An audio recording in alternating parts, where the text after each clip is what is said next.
තිලෝගුරු අම්මා මෑණී සම්මා සම්බුදු පියාණන් වහන්සේට මාගේ নমස්කාරය වේවා.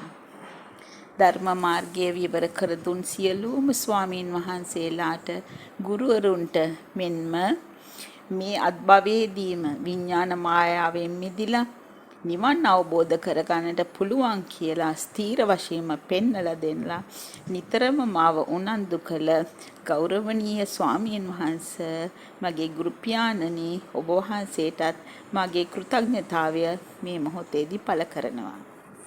සංසාරෝගා මහබ්බය මේ මාතෘකාව යටතේ ටිකක් කතා කරලා නිවන් මඟ තව ටිකක් පැහැදිලි කරලා දෙන්න ඕනි කියන අදහස මට පහළ වුණා. අපි කවුරුත් දන්නව ද්විත්ව කුණාටුව සහ ඒකේ ඉච්ච බලපෑම. මොකද හොඳ අවබෝධයක් තියෙනවා. මහා සැඩපාරකට ගසාගෙන ගිය ජීවිත වස්තු අපි රූපරාම තුලින් දැක්කා. කොච්චර පීඩනයක් ඒ මොහොතේ අපි අත්විඳද බලන්න. මීටත් වඩා භයානක ඕගයක් තමයි මේ සංසාර ඕගය. අපිට බුදු පියාණන් වහන්සේ හොඳට පැහැදිලි කරලා දීලා තියෙනවා. අපි හැම කෙනෙක්ම මේ සංසාර ඕගයට වැටෙනවද? අපිට නොවැටි ඉන්න පුළුවන්ද? බුදු පියාණන් වහන්සේ පෙන්වලා දුන්න මාර්ගයේ ගමන් කළොත් මේ සසර ගඟින් එතර වෙන්නට පුළුවන්. සදහටම ස්ථීරවම. ඒ කියන්නේ මේ සංසාර ඕගයේ නිමාව දකින්නත් පුළුවනි. බලන්න පෙළ දහමේ සඳහන් වෙනවා ඕග හතරක් ගැන. කාමෝග, භවෝග, ditthියෝග, අවිජ්ජාෝග. මේ pāli වචන දැන් අපිට හොඳට හුරුයි. නමුත් අපි දැන් ටිකක් විමර්ශනය කරලා බලමු වචන අර්ථයම බලමුකෝ. කාමෝගය ඒ කියන්නේ වර්ණ රූපකාමය, ශබ්ද රූපකාමය, ගන්ධ රූපකාමය, රස රූපකාමය, ස්පර්ශ රූපකාමය. භවෝගය ඒ මොහොතේ ඒ භවටපත් වෙනවා. ditthියෝගය කියන්නේ ඒ මොහොතේ ඒ හොඳයි, නරකයි, මධ්‍යස්ථයි, රසයි, නීරසයි කියලා, කැතයි, සුවඳයි කියලා වගේ එක එක අගයන් දෙනවා. ඒ කියන්නේ දෘෂ්ටි වලට යොමු වෙනවා. ඒ අන්තිම ඕගය අවිජ්ජාෝගය ඒ මොහොතේ ඒ සියල්ලම මේ හටගත්තු සියල්ලම සත්‍යයි ඇත්තයි පවතිනවා.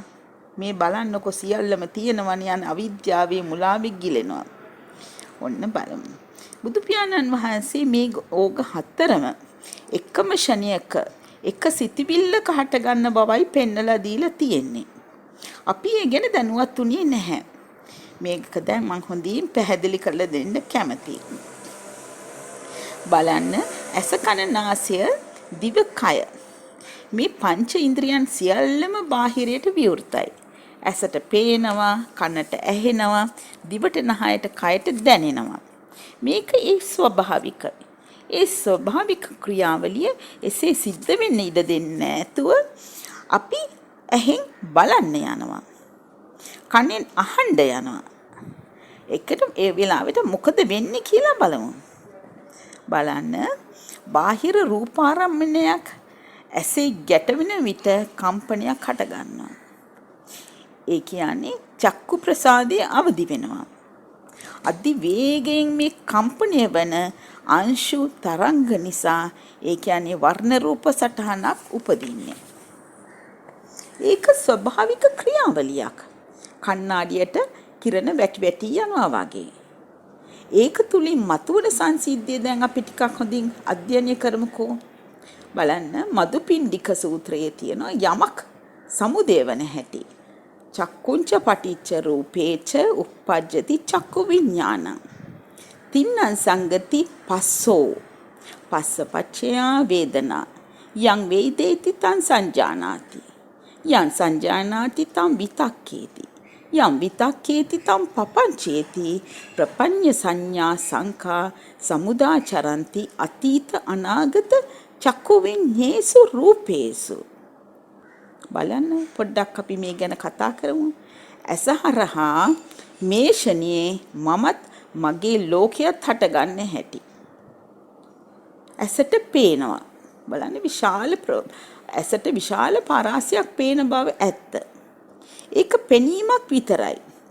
නමුත් එක ෂණයක දෙයක් බලන්න යනකොට මොකද වෙන්නේ? ඇයි මං ඒක ගැන අවධානයක් යොමු කළේ? එක දෙයක් ගැන මං අවධානය යොමු කළේ හින්දා තමයි මට ඒක විතරක්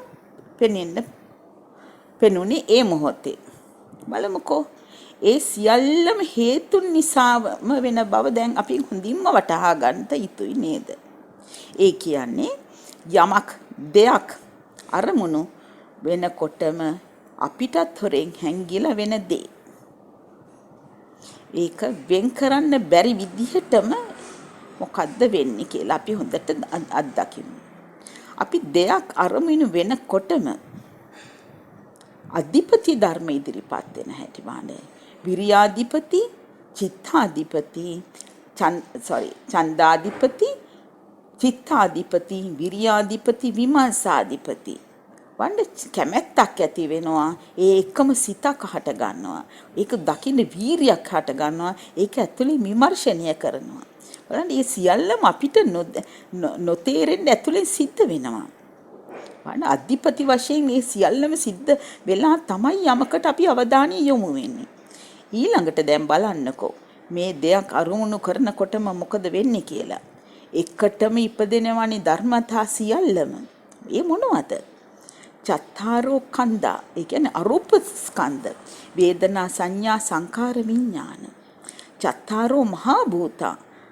ඒ භව පඨවි භව, ආපෝ භව, තේජෝ භව, වායෝ භව. ඒකම බලන්නකෝ චිත්ත චෛතසික ධර්මතා උපදිනවා. උපාදාය රූපයකොත් ඒකම හට ගන්නවා මනසේ.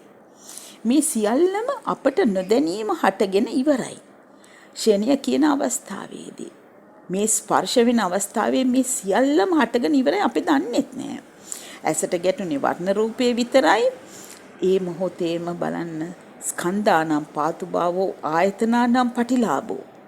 ඊට අමතරව සිත්වැල් සිටිවිලි ඒ කියන්නේ එතන චිත්තචෛතසික ගලාගෙන හැටිත් හොඳට දකින්න. එක ෂණයකදී ඇසට ගැන්න වර්ණ රූපය නිසා හටගත් චක්කු විඥාන සිත පෙර තිබීම හටගෙන ඉතුරු නැතුව නිරුද්ධ වෙලා. නමුත් අපි හිතාගෙන ඉන්නේ බාහිරයේ රූපය තියෙනවයි කියලා. නමුත් අපි ගනුදෙනු කරන්නේ උපාදාය රූපයක් එක. ඒ කියන්නේ මනසේ හටගත්තු චිත්ත රූපයක් බව දන්නේ ප්‍රඥාවන්තයෙක් විතරමයි. ඒ එක්කම බලන්න චිත්ත චෛතසික ගලාගෙන එනවා. දැන් ඔබ දන්නවා වර්ණ රූපකාමිය, ශබ්ද රූපකාමිය, ගන්ධ රූපකාමිය මේ සියලුම කාම ඕග සියල්ලම අධි වේගයෙන් හට ගන්නවා. අපිට නොදැනුවත්මයි. ඔන්න එහෙනම් කාම ඕගයටම වැටුණා. ඒ මොහොතේ එක සිතවිල්ලකදී මේ කාම ඕගයට වැටිච්ච හැටි. ඒ මොහොතේ ඒ බවටම පත් වෙනවා. පත්වන්නේ පටිච්ච සමුප්පන්නව. එහෙනම් දැන් භව ඕගයටත් වැටිලා.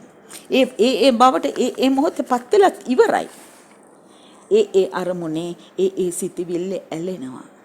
හොඳයි නරකයි මධ්‍යස්ථයි රසයි තිත්තයි ලස්සනයි කැතයි කියලා දිට්ඨි යෝගය වලට ඉබේ වැටෙන හැටි බලන්නකෝ.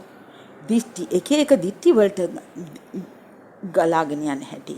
කෙලස් ගංගාවේ ගිලෙනවා දිට්ඨි යෝගයට. බලන්න දැන් ඉතින් මේ සේරම ඇත්ත වෙලා තියෙන පළවතින දේවල් කියලා දැන් හොඳටම තේරෙනවා. ඒ මොහොතේ චක්කු විඥානීය සිත නිරුද්ධ වුණා. නිරුද්ධ වෙලා ඉවරලා මනේ ක්‍රියාකාරීත්වය තුලින් මැවෙන දේ සමග තමයි ගනුදෙනු කියලා කරන්නේ කියලා දැනෙන්නේ ප්‍රඥාවන්තයෙක්ටම විතරයි.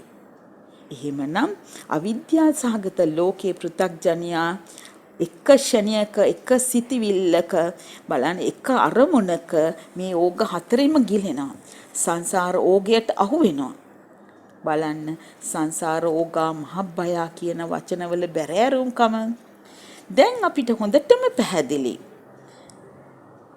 මේ පංච ඉන්ද්‍රියන්ගේ ක්‍රියාකාරීත්වය. ඇස රූප ගැටෙනකොටම ඇතිවන චිත්ත ආරෝපණීය බලය නිසාමයි අපි සසර ගඟට වැටෙන්නේ කියලා. අපිට මේ සසර ඕගය ගැන අවබෝධ වුණොත් අන්න කල්යාණ මිත්‍රයා පාර පෙන්නනවා කොහොමද සසර ඕගයෙන් සදහටම ස්ථීරවම මිදෙන්නේ කියලා. කල්යාණ මිත්‍රයා සද්ධර්ම මාර්ගයෙන් පැහැදිලි කළා දෙනවා යෝනිසෝ මනසිකාර්ය කරමින් ඒ මොහොතේ දැකීමක් පමණයි ඇසීමක් පමණයි දැනීමක් පමණයි සිතීමක් පමණයි කියලා අවබෝධ කරගන්න. ඒ කියන්නේ දිට්ඨි මත්තං සුතේ සුත මත්තං මුතේ මුත මත්තං විඤ්ඤාත මත්තං භවිස්සති කියන එක හොඳට පැහැදිලි කරලා දෙනවා. ඒ කියන්නේ සිතවිල්ලක් හටගන්නට හේතුව ඒ සිතවිල්ලේ හේතුව මූලය පිළිබඳව පැහැදිලි කරලා දෙනවා. ඒකෙන් පැහැදිලි වෙනවා ඒක ක්‍රියාවලියක් විතරයි. පටිච්ච සමුප්පන්න බව. බලන්න අපි හොඳට පුරුදුයි නතුම්ම සූත්‍රයේ මේක පැහැදිලි වෙනවා හොඳටම. මොකද බුද්ධ න්‍යාය. ඒ හේතුන් නිසාම උපදින හේතුන් නිරුද්ධ වීමෙන් ඵලයක් නිරුද්ධ වෙනවා. ඒ කියන්නේ මම ඇතුළු සියල්ලම මුළු ලෝකයම ඉතුරු නැතුවම නිරුද්ධ වෙන බව හොඳට පැහැදිලි කරලා දෙනවා කල්යාණ මිත්‍රයා. ඇසට වර්ණ රූපයේ පේනකොටම එහෙමනම් අපිට කරන්න තියෙන්නේ සසර ඕගයට වැටෙන්න බව දන්න යෝගාවචරයා අපිට කරන්න තියෙන්නේ ඇසට වර්ණ රූපයේ පෙනෙන විටම වින්දනීය වීමට පෙරම අතරින්න ඕනේ. අතහැරෙන බවම දකින්න ඕනේ. වින්දනීය වුණොත් සංඥා සංකාර හටගෙන විඥාන මායයට ආහාර සපයන දෙන බවත් හොඳටම දකින්න ඕනේ. විඥානය නොහොත් මන ආයතනය ගැන ඊළඟට හොඳින් විමසන්න ඕනේ. මහා මායාවක් කුච්ච විඥාණයට ආහාර සපයලා දෙන ආයතන සියල්ලම හොඳට අවබෝධ කරගන්න ඕන. බලන්න සලායතන ලෝකෝ සලායතන නිරෝධෝ නිබ්බාණං. මේ මන ආයතනය ගැන හොඳට අවබෝධයක් දකින්න ඕනේ. ඔබට පුදුම සැනසීමක් දැනෙවි. මේකද ආහාර සපයන මාර්ග දැන් ඔක්කොම බ්ලොක් කරලා තියෙන්නේ. සැහැල්ලුවක් දැනෙවි. දැන් බලන්න මනායත ඒ එක්කම බලන්න මනායතනිනුත් වෙනවා සිතිවිලි දෝර ගලනවා තෝරක් නැතුව. ඒ සිතිවිලිත් එතනම වින්දනීය වීමට පෙරම අතහරින්න ඕන. උනන්දු වෙන්න ඕන. අගයක් දෙන්නම එපා. මගේ ගුරු පියාණන් නිතරම උපදෙස් දෙන්නේ මෙච්චරමයි මෙයමයි. බලන්න කොච්චර පහසු දෙයක්ද හරියට අවබෝධ කරගත්තොත් හරිම පහසුවට දැනේවි. දැන් බලන්න සමස්තයම දැන් ආයි අකම්පිතයි. ඒ කම්පණයට පත්වන්නේ ඒ කියන්නේ කම්පා වෙන්නේ දෙයක් යමක් කියන බවට පත් වුණොත්. මෙතන අවිද්‍යාව තණ්හාව නිසාමයි මේ සිතුවිල්ලක් යමක් දෙයක් කියලා හටගන්නේ. කම්පිත වෙන හැම මොහොතකදීම සංසාර ඕගයට වැටෙන බව දැන් ඔබ හොඳට දකිනවා දන්නවා. එහෙමනම් සෑම නිමිත්තක්ම ෂණයක්ම සෑම ෂණයකදීම සෑම නිමිත්තක් අති වේගයෙන් මේ සිදුවන කම්පිත ස්වභාවය හොඳින් විමර්ශනය කරන්න ඕන. සබ්බ නිමිත්තානං අමනසිකාරං සියලුම නිමිති අමනසිකාර වෙන ස්වභාවය අත්දකින්න. එතකොට සියල්ලම කරවන්නේ නැතුව සිදුවන ක්‍රියාවලියක්ම පමණක් බව ඔබට දැනේ. එතකොට බලන්නකෝ ඔබ ඉන්ද්‍රියන් සමග එකතු වෙන්නේ නැහැ. ඉන්ද්‍රයන් සමග එකතු වෙන්නේ නැහැ. බාහිර ලෝකයකුත් නැහැ. එතනිනුත් අතෑරෙනවා.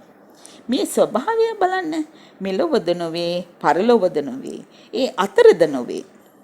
අභිසම්බෝධිය ලබාගෙන සසර භෝගයෙන් සදා කල්හිම ස්ථිරවම මිදෙන එකම මඟ මෙච්චරමයි.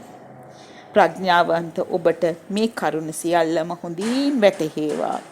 සසර ඕගය තරණය කරලා සදාතනික වූ අවේදිතක වූ අකාලික වූ නිර්වාණ භූමියට පියනම් කරන්නට ඔබ සියලු දෙනාටම හේතු සකස් වේවා. සියලු දෙනාටම යහපතක් වේවා. තෙරුවන් සරණයි.